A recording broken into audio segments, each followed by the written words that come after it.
Belle Breezing. She put Kentucky on the map for running the most orderly of disorderly homes in Victorian-era America. Belle Breezing is such a pretty, ethereal name, but it was also a borrowed name. And for the woman who it belonged to, it wasn't always so lovely.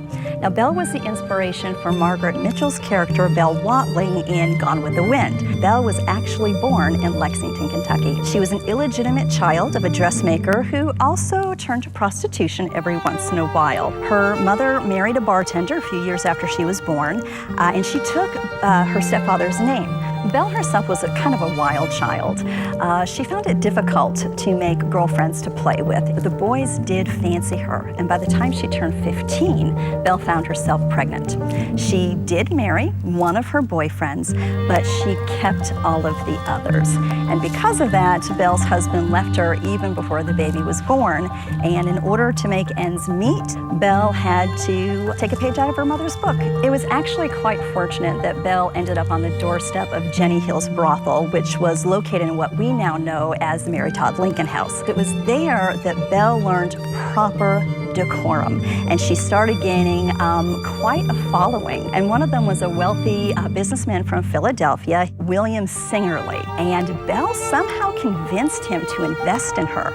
And she took that money and she bought a mansion and she opened up her own brothel. Her brothel was going to consist of only high-class clientele, and Belle spared absolutely no expense. Now, she mandated that both the ladies and the gentlemen who visited had to be dressed in evening attire. The Kentucky Historical Society has several of Belle's possessions.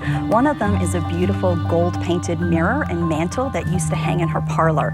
And it's really interesting to imagine the reflection of her clientele visiting her girls. We also have two pairs of Belle's shoes. One of them is a beautiful pair of red silk heels that have 9 straps going up the leg. The second pair we have are a little bit more subdued but quite fancy. They are black pumps, and they have these kind of rhinestone insets on the side to give a little bit of a peekaboo effect. Belle was a woman who did not want to live the life that was presented to her. Belle knew exactly what she was doing, and I think that's why her belongings are such history treasures, because Belle took the one thing that she knew how to do and she decided to make it the best that it could be. To learn more, visit us online at history.ky.gov. From the Kentucky History Center and Museums in downtown Frankfort, I'm Doug High.